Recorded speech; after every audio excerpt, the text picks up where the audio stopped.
today's show, today, we're going to lighten the mood if you haven't noticed already in the first 3 seconds of the show.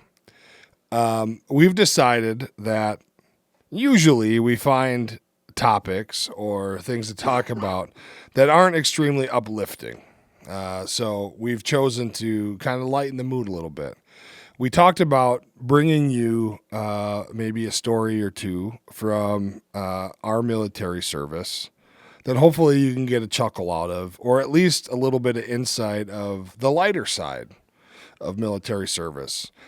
We talk a lot. We talk a lot about the woes of the VA and the veteran suicide and all these things that kind of bring the mood down, although they're very important. What's also important is the human experience that is not always so grim. And so today we're gonna get a story from our good friend Jason. Hello, sir. How are you? Hey, buddy. I'm good. I can't wait to hear what we're going to learn today. Before you get started, though, let's go over some ground rules. And I know that you love rules. We have to keep these stories not necessarily PG, but PG enough that we don't get them taken down, because we know how sensitive people can be over on the YouTube space. So, anyway, why don't you go ahead and tell us something from your military career that you thought was a lighter side, a lighter story of your service? You know, it's funny because I really do think that this is something that we gloss over. I agree. All the time, agree. Right? And it's these are these stories that rarely come out.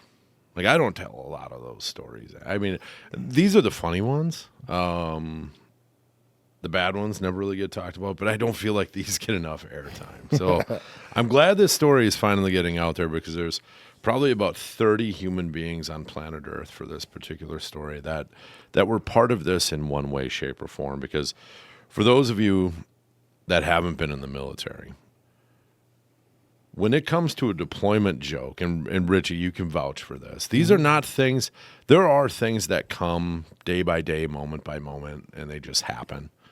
And then there's the unbelievable funnies that can take days, if not weeks, to actually put into play. This happens to be a long play story. So this is like a very intricately planned. This did not come out of like a random "I farted, here we go." This took a few days in a very, very difficult time to get our hands on the things that we needed to pull this particular joke. Okay. Now, the joke is twofold, because I'll paint the picture. This is my first deployment, invasion, Iraq, probably 7 months in. So the beginning of the real summer, July, August, that time frame. And we had been hard at it, but a lot of downtime. And we were finally getting other people in Balad. There weren't that many of us there. I mean, when we got there, it was a shithole. There were craters. You couldn't land an airplane there. It was nothing. And pretty soon we started to get these new people that were showing up, and this cat started showing up, bro. And he was tabbed out. He was a ranger. It never made a lot of sense. But you didn't see him all that often, right? But typically when you did see him, they were in groups. Okay. But this guy was just there by himself, just kind of moping around the fob, and would show up, and got to know a few people in our unit. Was he doing any kind of work? No. Just always just wandering around. Dude, he was like the guy in every 80s movie that just showed up. Like the guy on the couch. The guy on the couch. Okay. And he was funny. He was charismatic. He told a lot of stories. None of them were ever with great specificity. And so you always kind of wondered. But for whatever reason, there were a group of us that befriended this guy. And one day he showed up and we were talking. We pulled a lot of shenanigans. I know it's hard to believe. Yeah. Well, no, I believe it. But we got very complex in the things that we were doing, and we were kind of getting to this point where, how far do you have to go? And he brought up the idea of he'll do a ranger challenge. Like, he'll throw a tab down for anybody that can do something, if we can come up with something wild enough. And for anybody out there that knows anything or anyone who's tabbed out, to get a tab that's not an honor, but boy, that you know what I mean. This You got to work for it. You either busted your shit, you were attacked, you did something, or they bestowed that honor on you. In this instance, it was going to be earned, and the idea was that we were going to put one of our buddies in all 3 pieces of the sleep system. Oh no! Midday, 2 o'clock, 3 o'clock in the afternoon, with only his face protruding from the camo. And he had to last 30 minutes. Whatever, I believe it was an hour, that we initially landed on, but then it was downgraded to 30 minutes because this thing had to evolve. And so pretty soon, Chach, Goobles, we all started really thinking, like, how do we mess with this guy, Bobbick? What are we going to do to Boner? Like, it can't just be that you're going to be in the sleeping bag. We have to go one further. And so we begged, borrowed, and traded our way into a shitload of diuretics. Of what kind? What are some of the ones that would make you shit yourself? Oh, like Docalax or something like that? Anything, dude. Like, we were going anywhere to find a medic, and we were lying our asses off. Like, Doc, I haven't dookied in like 3 weeks, right? And he's like, oh, we got something for you. I'm like, I'm a big guy. I might need 2 of the dude. And a bunker buster. Everybody was looking for something. So here we are, and we finally felt like we had enough doses. Now, bear in mind, Boner, 5'8", 117 pounds, soaking wet. He's not a big dude. But this guy was central Minnesota through and through. For anybody that's heard that name, Bobbick, his uncle was a professional fighter. This dude was raised tough, lived tougher. Okay. He was not going to get beat. He sure as shit was not going to let 30 minutes in this bag take him down. So we needed to ensure that he wouldn't last 30 minutes in the bag. Or if he did, he was going to do it covered in crap. Oh, my God. The morning of, we went into what we called like pure hydration mode. And so you've got 6, 7 guys just egging him on. Hey, we saved up all of our orange drink from our MREs. And so we were making these, stool loosener bottles that then he was guzzling down to get hydrated for this event. To be honest, fake Ranger boy shows up and he's ready to go, and we fill him in on the whole thing, and he ends up coming with, we had did you ever have those 2-way radios? Not government issue ones, but like just like the 2-way radios, talkabouts. Yeah. But they had, what are those things? Thermometers in them. Oh, I don't know. I don't remember. Okay, and it might have been something like early on that was something that they had kind of thrown in our IMTO bag so we can monitor heat and all that other trash because we didn't have a heat ball, but I digress. But we had one, and so then the deal was if the inside of the sleeping system had reached a particular height in temperature that was deemed unsafe by one of our medics, who we did have on standby. Well, that's important. Because, I mean, don't get me wrong. You're hearing this lead up to this thing. And like I say, I'm probably missing some of the more finite details. But long story short, in the bag, 30 minutes, doped up on Miralax that he doesn't know about. We get him in the bag. Minutes are going by, and this temperature is skyrocketing. Like, he's like 127, 135 inside of this bag, dude. And he's just laughing. Just that little face. He's like, you guys are bitches. Give me a cigarette. And he's smoking in this thing, right? And he's glass from the sweat that's coming off of him. right? I think we hit like 17 minutes. And his speech started to go. Oh. Which, for anybody who's ever had, heat exhaustion before you have full heat stroke, it's kind of, you start to lose some of those cognitive things. But because he wasn't moving, like, you don't know. It's not like you're walking around, you're wobbly. He's kind of laying in this bag, dude. And I'm dying. I mean, we're all dying, laughing because we know he's about to quit or completely shit all over the inside of this bag. And knowing him, he was going to pony through this thing. Okay, so hold on. Before you continue, what was the agreed upon, reward? Was it more than just the tab? Well, I think, yeah. Well, and again, I'm going to send this to you, Boner or Bobby, so you're going to see this. I know there were some beanie weenies involved. Okay. A couple of Denny Moores. Because we weren't, at this time, man, we were getting mail like 6 weeks after people sent it. Yeah, we didn't have PX. You got prison currency. Yeah, dude. I mean, it was anything that you had that you could trade. And, of course, his shit was beanie weenies, dude. And the farts that came off this man. I know he's married now or very close to married, and if she ever sees beanie weenies in that house, just leave, take the weekend off, go. But Run.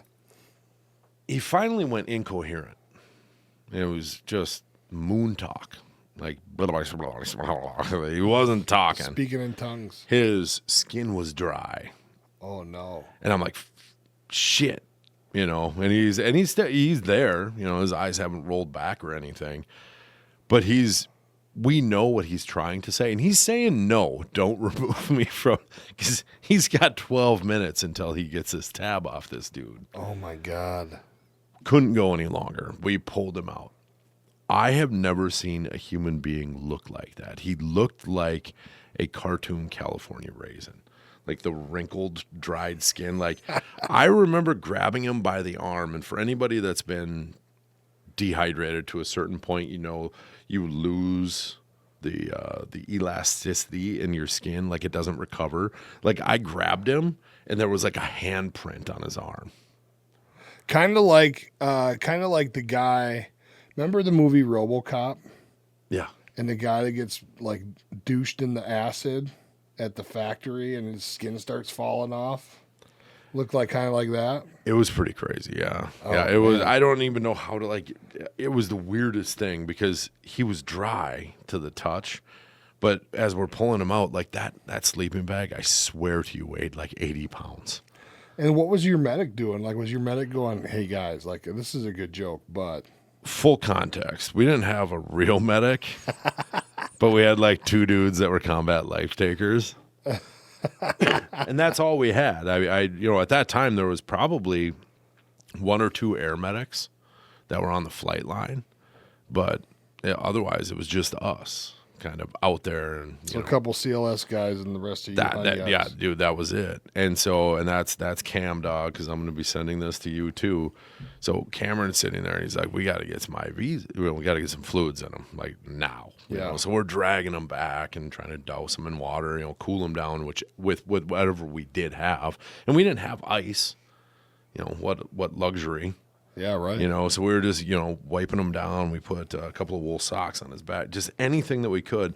But as Cameron was trying to pop him, his veins, not that they had collapsed, but he was so dehydrated, it was just rolling the vein every time. Oh, boy. Could not get an IV in him to save our lives. And so pretty soon you've got 3 or 4 of us, and we flip him over, and we jam him in his butt cheeks, and we're just greasing just squeezing. I mean, his butt is getting plump as shit. And so it's just, and it's not, he's not getting worse, but he's not getting better. And so pretty soon I just kind of looked, I'm like, dude, we may have seriously effed up. We're going to have to go explain what we have done to somebody. And I'm looking around, and dude, this ranger is gone. This fake ranger, dude, he's in the wind. He wanted no part of what we had done to our own buddy. And so finally, we're all sitting there, and again, this is over a short period of time. Probably telling the story, it would take longer than getting these bags in him. But he wasn't coming to, and we're like, we might have to go to like an anal injection, where you actually put the tube in the anus, and then wow, to get that quick hydration. And maybe just the thought of him hearing us say that as he was coming in and out was enough to like spark the Autobot in him to bring him back.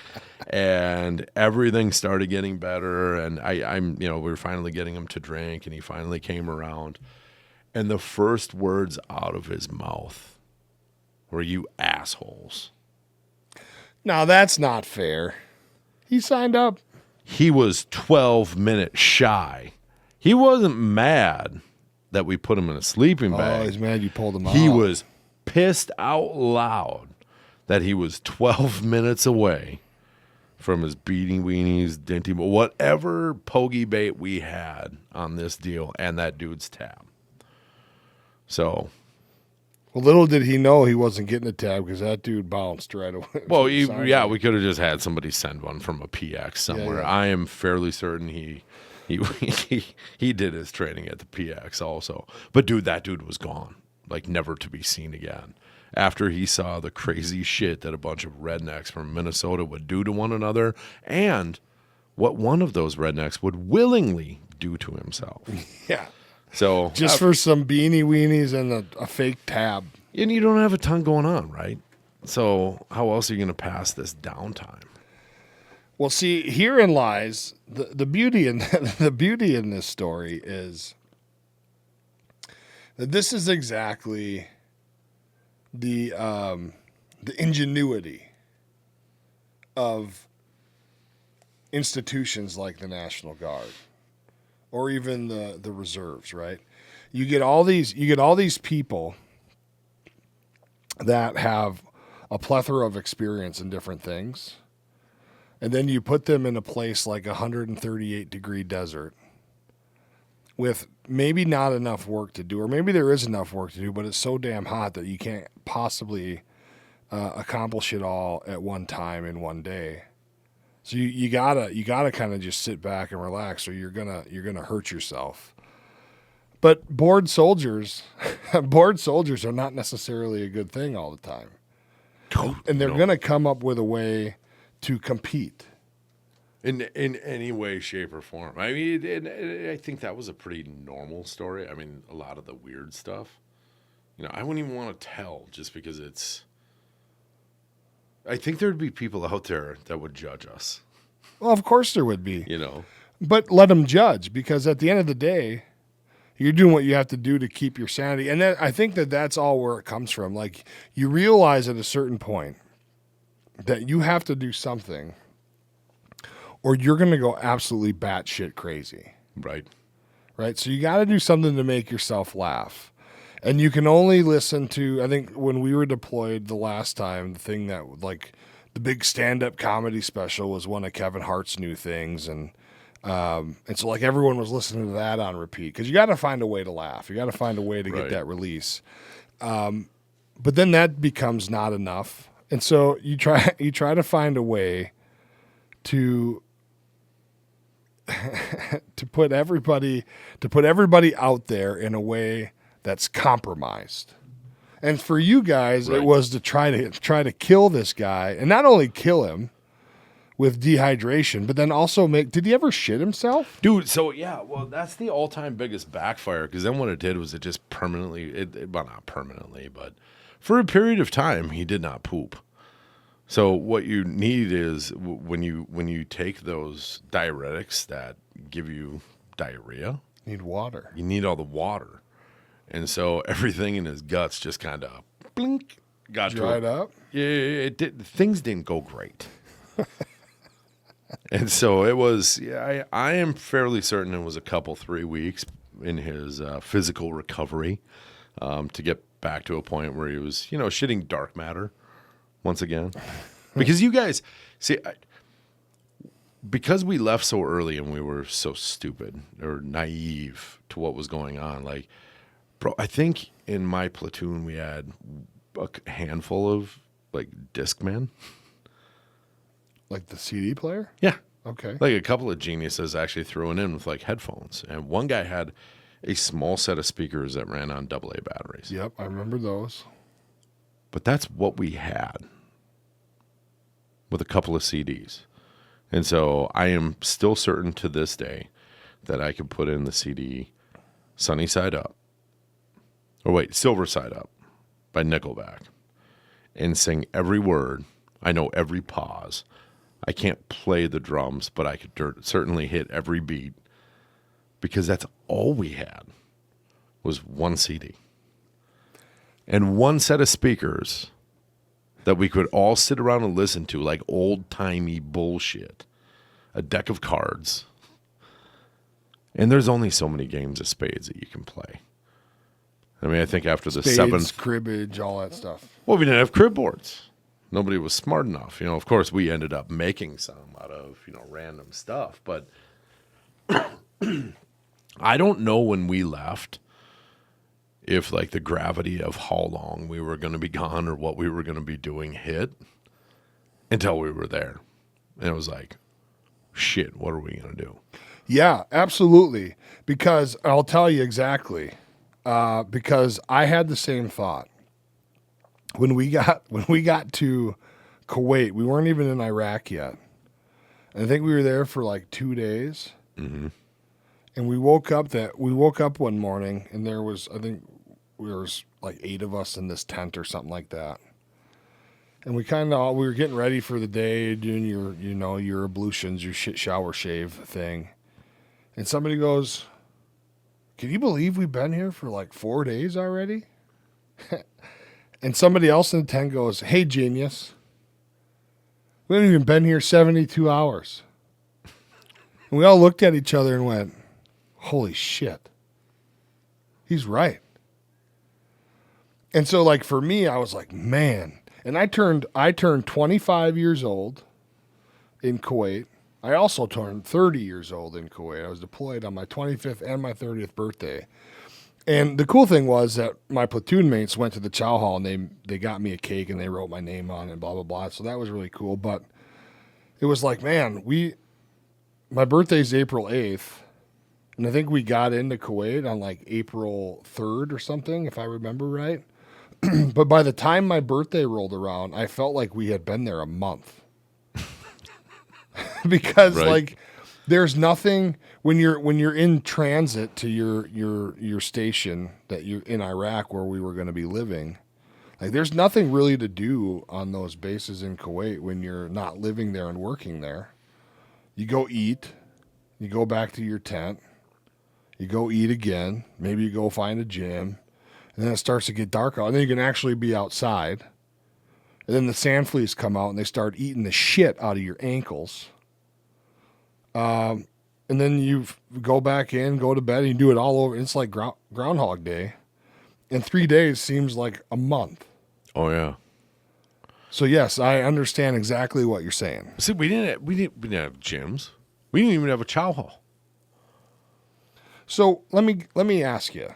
So you left the States. Yep.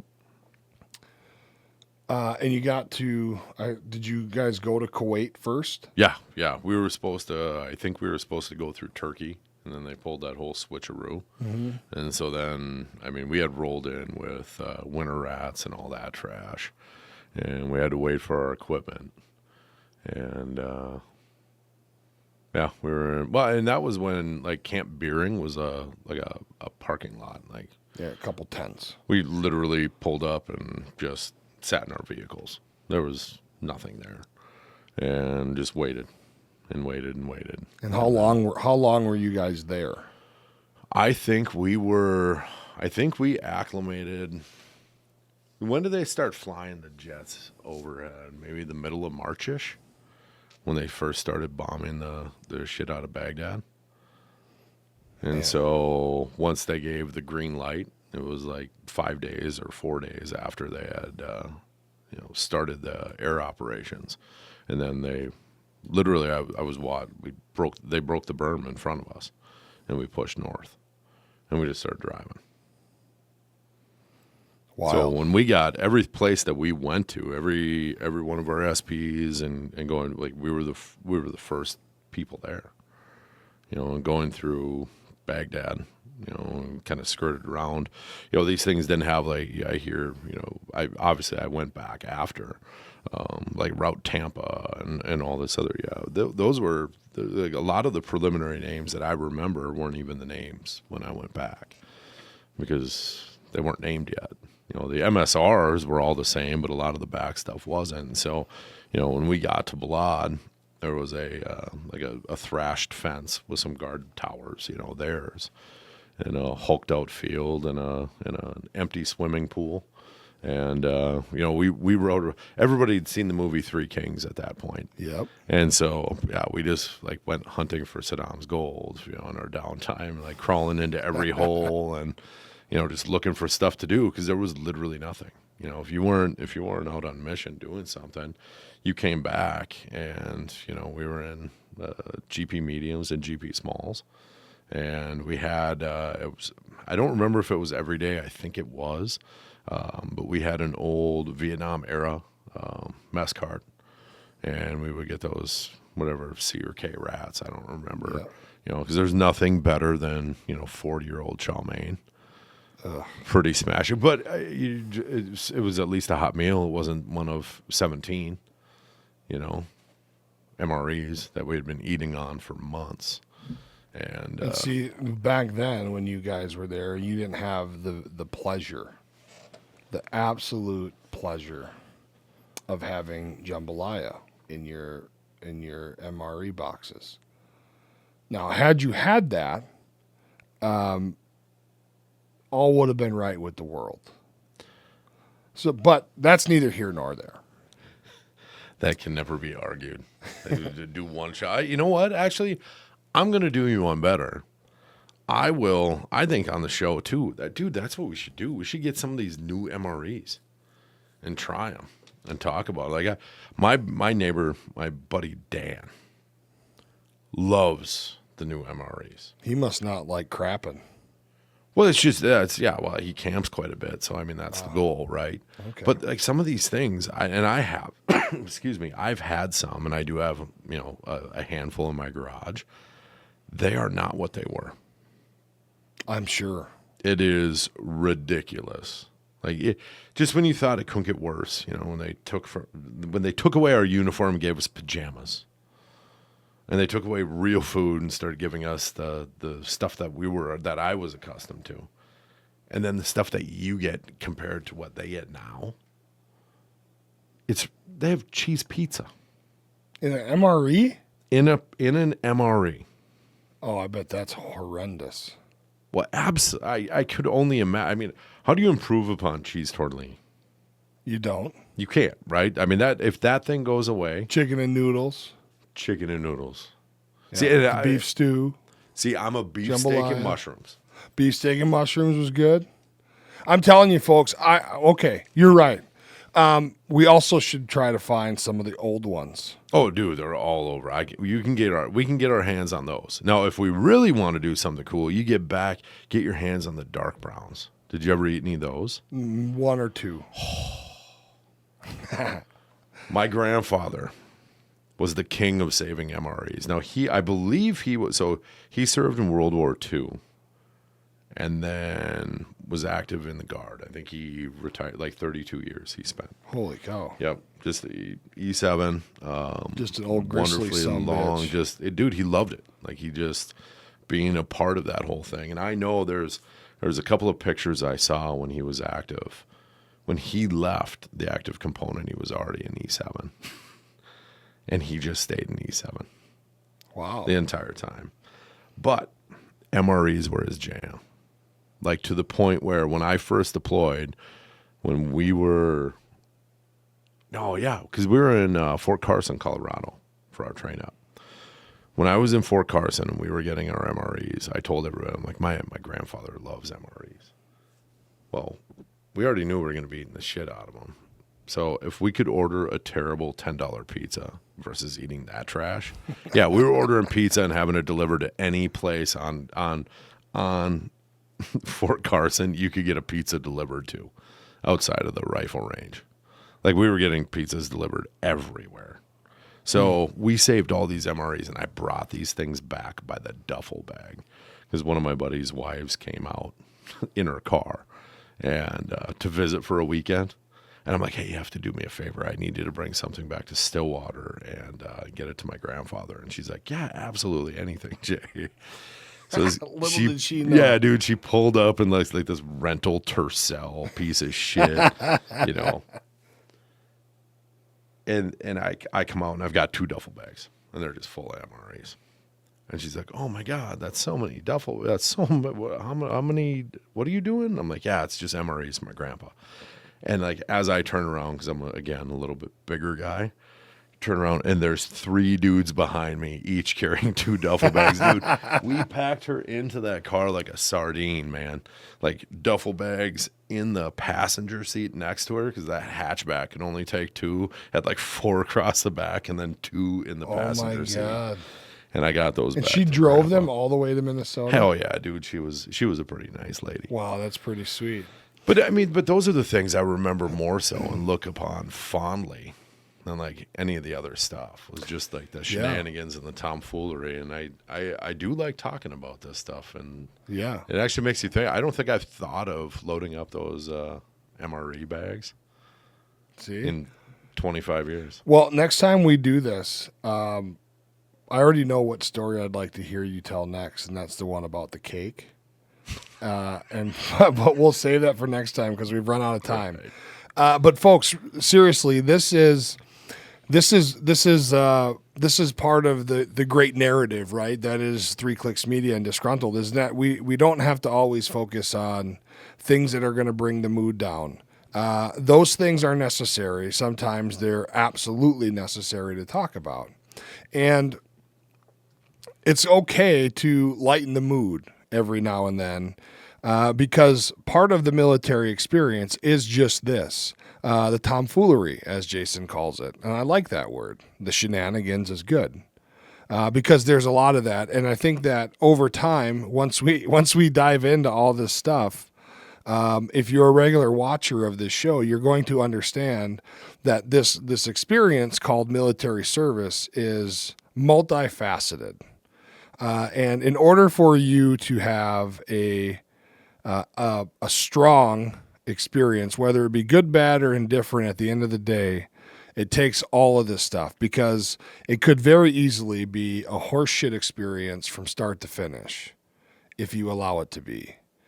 But when you take the chance at putting one of your battle buddies in a sleep system that is built to withstand 85 below zero or more, and put them out in 130-degree weather for 40 minutes, half an hour, whatever it is, just to get some beanie weenies, that adds a lot to the experience, and it creates memories that will last a lifetime. And so, Boner, if you're watching this, I want you to know you're a madman. You are an animal. But not animal enough to have stuck it out for 30 minutes in the sleep system. As Jason says, you are a quitter. And nobody likes a quitter. But we still love you because you're our quitter. With that being said, have a good night.